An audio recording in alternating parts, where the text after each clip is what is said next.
finals open beta has come and gone, and a month later, we have no major announcements. But in that open beta, we saw PlayStation and Xbox players get into the mix. We saw performance improvements, balance changes, overall quality of life changes. We saw almost 120,000 player 30-day average. We saw a peak of 86.9 thousand viewers on Twitch. We also saw a new map get introduced. It included its own set of cosmetic rewards, which will transfer over to the full game once it releases. There were open beta exclusive Twitch drops. It had 7 million total players over the course of the open beta, and it even had its own Halloween event.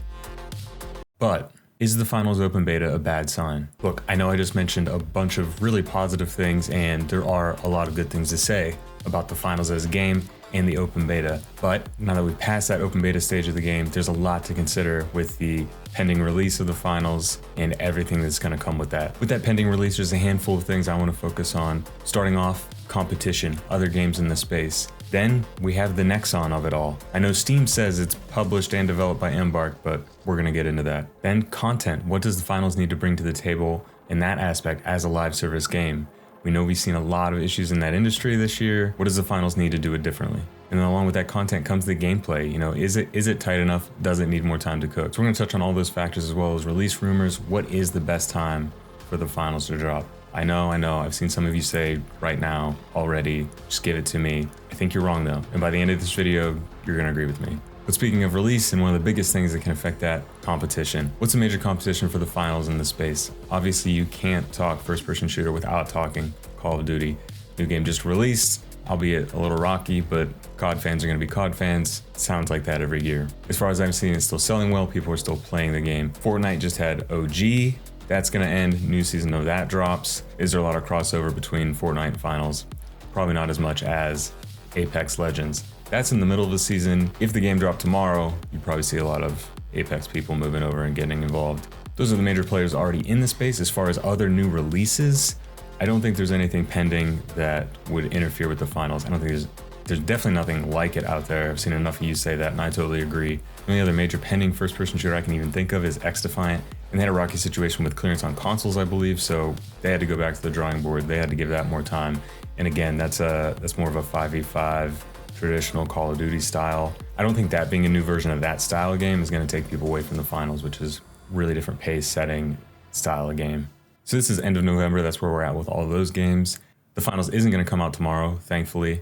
Watch me be wrong. But that's the state of those games, at least for the next few months. I think you give your Battlefield 2042, some other shooters out there that maybe the finals is going to pull people from. But I think those are obviously the major players in the game are going to be what the finals I think would want to avoid. You don't want to drop on the brand new season of Apex where there's so much overlap in your player base. Because if you do that, your game has to be the absolute best that it can possibly be. And if the finals is going to drop soon, I don't know if that's going to be the case. But we'll talk release rumors and when I think the game should come out when we talk about content a little bit later in the video. Next up, Nexon and other controversies. If you're wondering who Nexon is, they're a South Korean video game publisher who has a majority stake in Embark to the tune of over $100 million. A quick search says many fans and players of one of its most famous games, MapleStory, have some beef with Nexon. To keep it short, and if you're unaware of how the general video game market works, publishers tend to put money into video game developers, and they expect to get that money back once the video game is finished and gets out. However, sometimes, negatively so, these companies put pressures on the developers to get the game out, sometimes too early, or just to the detriment of the quality of the game overall, because they want their money back, because it is a business. Other negatives include questionable monetization practices, again, as part of the business, as part of getting that money back, but to the detriment of the consumer, the users, the players. You may have heard of Nexon's indie game Dave the Diver, which is up for a Game Award this year in the indie game category, while its publisher is a multi-billion-dollar company. That's not really Nexon's fault, but it is important to remember that Nexon is a multi-billion-dollar company. Other controversies involved suing a small developer, they're making Dark and Darker, saying that they stole assets. It's still in court. Again, business is business. But the overall feeling I get is that no gamer considers Nexon a friend. Should this concern fans of the finals and Embark's other game, Arc Raiders, which also has Nexon's money behind it? Maybe?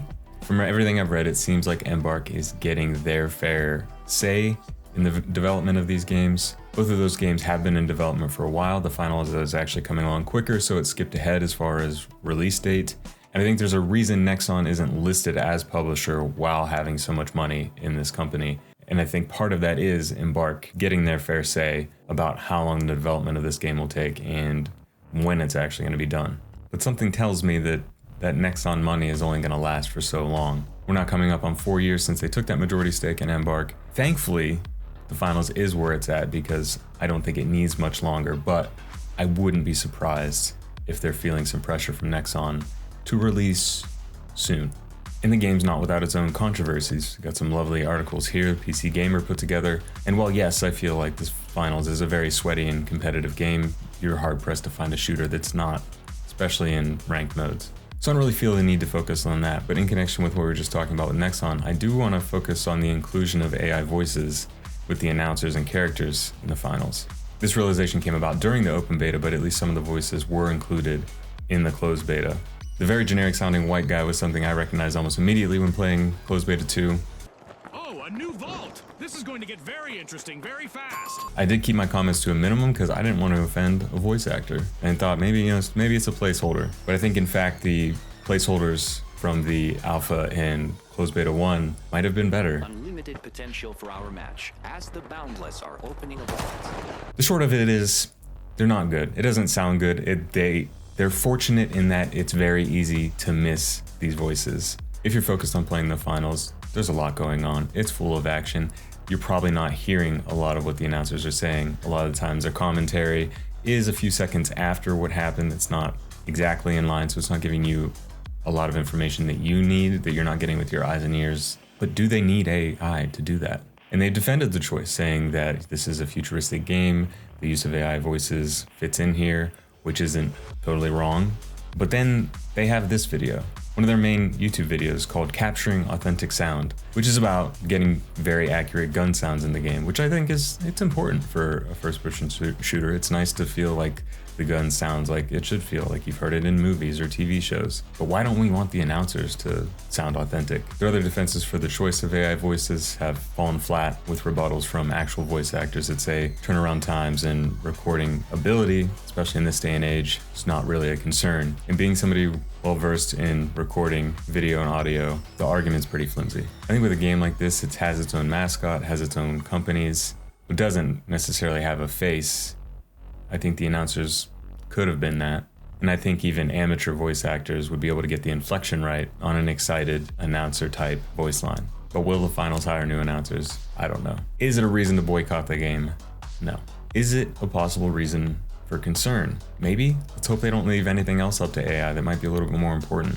And with part of their defense being turnaround times, is Nexon pressure pushing them towards using these kind of tools, if you can call them that? Well, I hope we'll have new voice lines, but I also hope we have more new content. As of right now, new voiceovers aren't the only content I'd like to see in a new release. I'd like to just see more in general. And do I think they have that cooking? Yes, but as of right now, there are only 3 maps in the game. Granted, we get about 3 to 4 variations of each of these maps. The night, the day, pre-destroyed areas, other various changes to the maps, which means the finals doesn't have to drop with as many maps as other shooters do. However, I do think that they need more, and I think they need to be ready to have more coming. As far as the guns and gadgets, they didn't really change or adjust those too much. Openly, there was nothing included in any of the patch notes. If you remember my previous video, they did buff all the guns at the end of the one closed beta. Those changes have already occurred. But in the same way that we see games like Fortnite introduce and rotate out new gadgets and abilities, I think that that's something that the finals needs to have down the pipeline as well. Cosmetics, I don't think we have to worry about that. I think that we've seen the different cosmetics throughout the betas. There's a lot of fun stuff there, a lot of interesting stuff.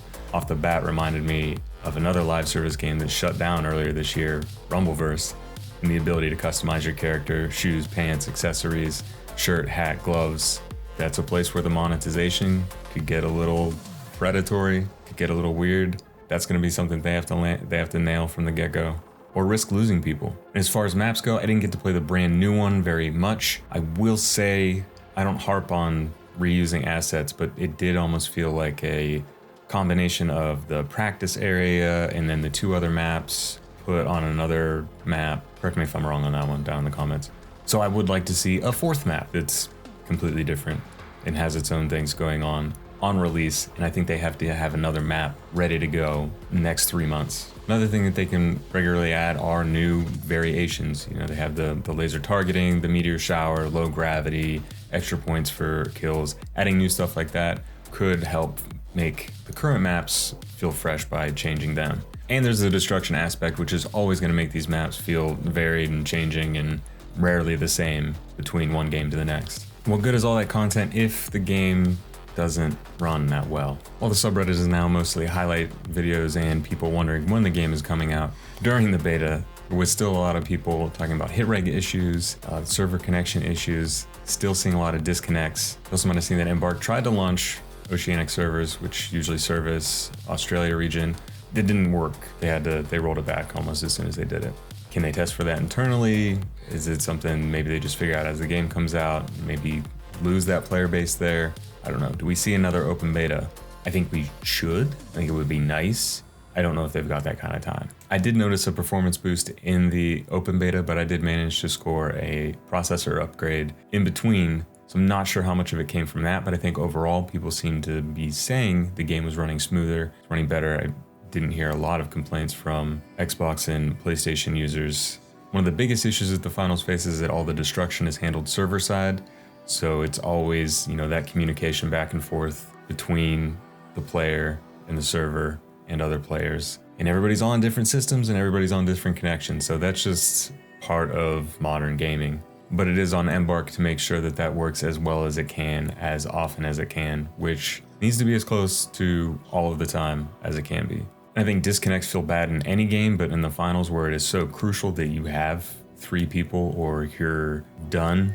I don't think I've been able to run a 2-man squad and win or even do well since the alpha.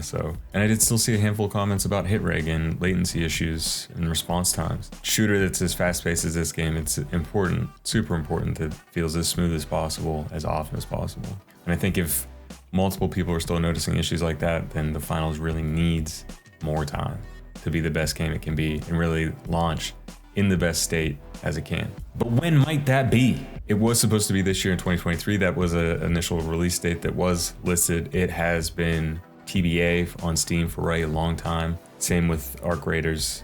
I think they had some initial projections for these games, but they've rolled it back, which I think is smart. You don't want to be telling people a specific date until you can really stick to it. I don't think we see the finals this year. I hope we don't see the finals this year. It's both. Here's a couple reasons. I saw a couple people mention a potentially big move that would release the game this year. And while I agree it's their best shot, 1, I don't think they should do it. And 2, I don't think they will do it. But some people have mentioned the Game Awards. It's on December 7th.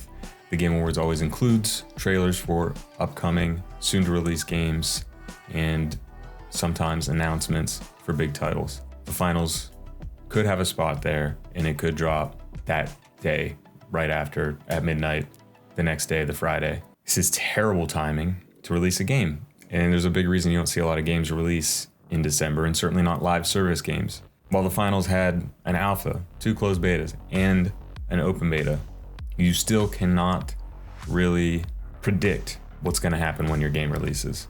They obviously saw a huge influx with the open beta. I think they really did get to test out their systems, their servers. They got to find out that they don't have servers for Australians. But you just never know. We see it all the time with game releases. The biggest games, the games you think, oh yeah, they got the server space. They didn't know.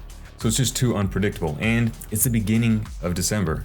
Granted, Embark is a European country, but Christmas still big all around the world, really. It's one of the few global holidays. And I don't know if you know this, most of the game industry, journalists, game developers, everybody, and a lot of businesses in general, larger businesses like that, they're done for the holidays. It's like 2 to 3 weeks.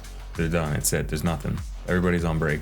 So basically that would start a week after this game would drop. Not happening. Please don't do it.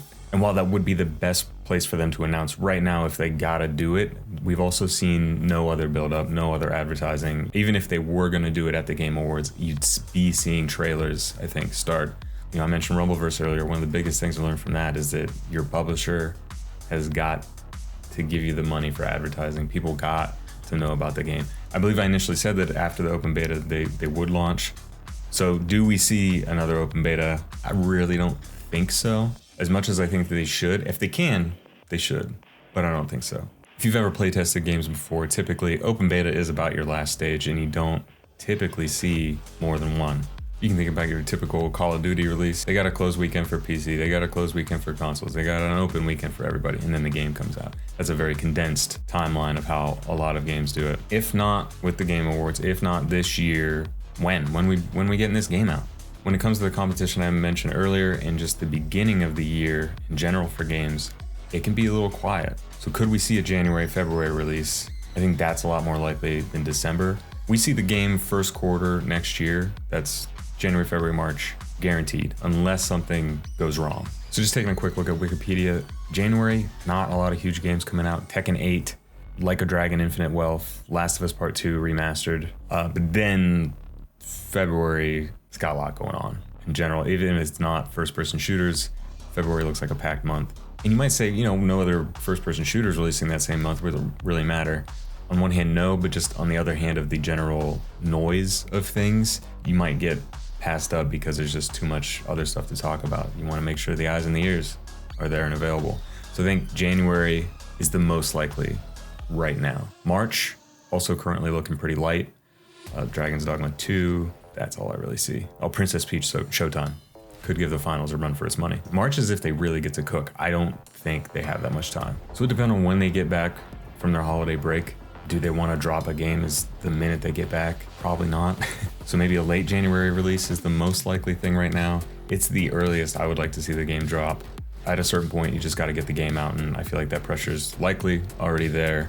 If they can get it into the wild in a good state without that competition, obviously it's a live service game. They're going to continue to work on it. They're going to continue to update it. And I think the best news for that is that every beta, everything since the alpha, each iteration that we see, everything is getting better. That's the best sign we have for this game. Regardless of Nexon, regardless of AI voices, regardless of connection issues, this is a team of veteran FPS developers, and I think that that's clear through and through with how well the game already works and has worked and has felt since the beginning. But what do you think? Does it come out this year? Is it coming out during the Game Awards? Please don't root for this game to come out this year. Let Embark cook. You guys want to start taking bets? December, January, March. Definitely not dropping February. If it drops in February, I was gonna put my money on January, but now it almost seems too soon. They've had a month. They're only getting like a month, 2 months of work. I'm looking forward to the finals whenever it releases, and I know you are too. I'm just hoping Embark gets the time that they need. But until then, feel free to check out my other finals videos, and let me know if you'd like to see a weekly recap of the best plays, exploits, and cheaters in the game when it does drop. Until then. I hate the American voice. The American announcer, I don't know why. Why did they do that?